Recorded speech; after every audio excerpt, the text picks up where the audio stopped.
This story comes to us from WNDU.com. Now, this one's out of Indiana. We're talking about James Taylor, and we're not talking about Pokemon. Not Pokemon. We're talking about Pokagon. And not the singer, but the cop, James Taylor.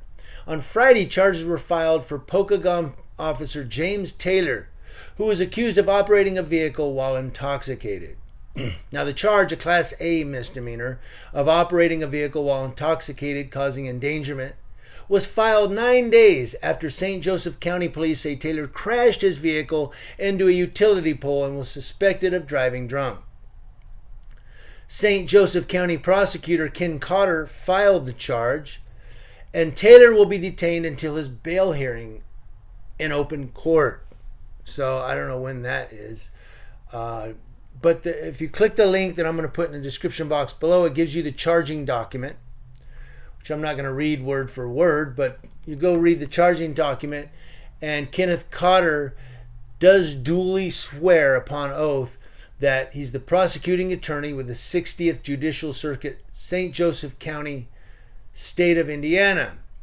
Basically saying that the police department were dispatched to US 20 east of Rosewood Road in reference to a single car accident in which a personal vehicle struck a utility pole. Medics were also dispatched, and when they arrived, they identified the driver as James Taylor, the cop, not the singer, who was the sole occupant of the vehicle. Officers smelled a strong odor of alcohol coming from Taylor. His speech was slurred, and he had difficulty following commands. Well, he was just in an accident, and he hit a telephone pole. Come on. Medics evaluated Taylor at the scene and transported him to the hospital for further evaluation. Now, come on. He wasn't drunk. He hit his head. He, hit a telephone pole.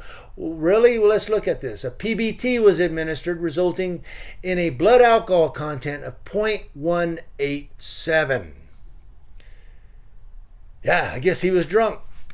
There you go. The blood draw was administered and sent to the Indiana Department of Toxicology for testing. Those results are still pending.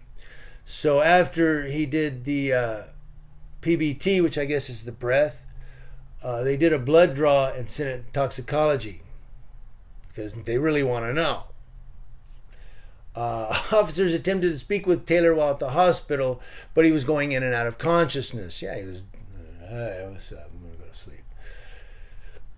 But, here's another one where a cop, DUI, crashes into a utility pole. I know that it's hypothetical. It's just a hypothetical question. But based on his occupation, it's a legitimate question. How many people has he stopped or arrested for DUI? It's a legitimate question. And here he's doing it. But he's a cop. He should know anyway, right? Even if he's arrested nobody for DUI, he should know better.